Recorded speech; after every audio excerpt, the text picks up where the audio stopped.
pourquoi vous organisez aujourd'hui donc ces premières assises de la santé en territoire aubagnais? Alors je pourrais vous répondre d'une manière très politique en vous disant parce que c'était une promesse électorale. Alors ça en était une.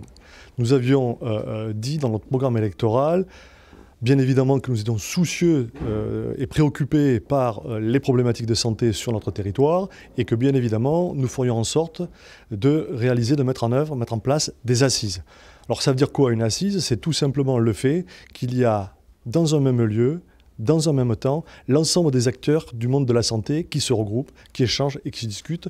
Donc au-delà du programme électoral, vous avez bien compris tout l'intérêt que revêt donc ce type de manifestation pour l'ensemble, non pas des professionnels eux-mêmes qui se connaissent entre eux, mais l'ensemble des patients du territoire aubagnais. L'offre de santé sur ce territoire, elle est pratiquement complète, elle est bien connue, mais bon, c'était l'occasion quand même de faire de la communication aussi autour de cette offre de santé.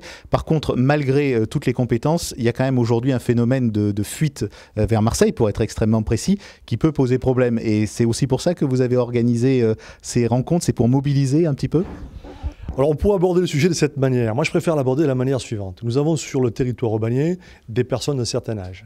Se déplacer sur Marseille est toujours très compliqué, à la fois sur le plan physique, parce qu'il faut des transports, parce qu'il faut se faire accompagner, pour les familles qui aussi doivent se rendre sur le territoire marseillais, je dirais aussi sur le plan affectif. Et j'ai vécu dans ma propre chair, avec ma propre famille, ce type d'expérience. Et on sait combien, quand les personnes âgées, par exemple, doivent se déplacer, c'est compliqué. Pourquoi faire à Marseille ce que l'on peut faire au Bagne? J'évoquais les personnes âgées, mais on pourrait parler également des jeunes mamans.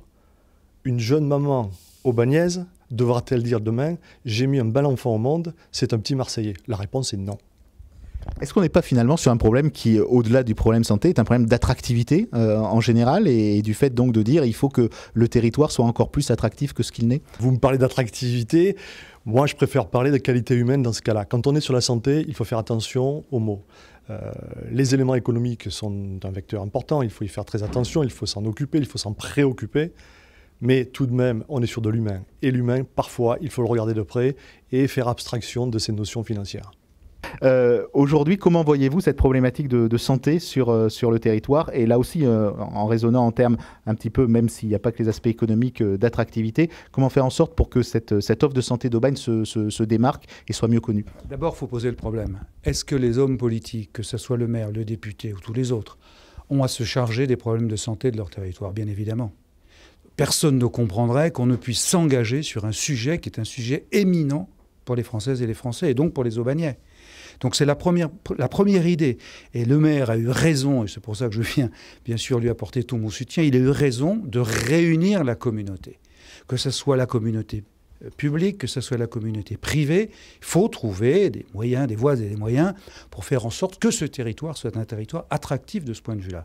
On a un outil qui est un très bel outil.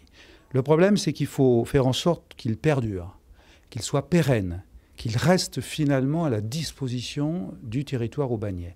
Et notre rôle à nous, aux élus, c'est de faire en sorte qu'on puisse obtenir à la fois les moyens, mais aussi faire en sorte que les professionnels puissent dialoguer entre eux. Voilà l'idée très simple. Ces assises de la santé en territoire aubagnais, ça concerne aujourd'hui un sujet qui est un sujet pour tous vos concitoyens, que ce soit les plus jeunes, les plus âgés, et puis aussi ceux qui travaillent, ceux qui cherchent de l'emploi.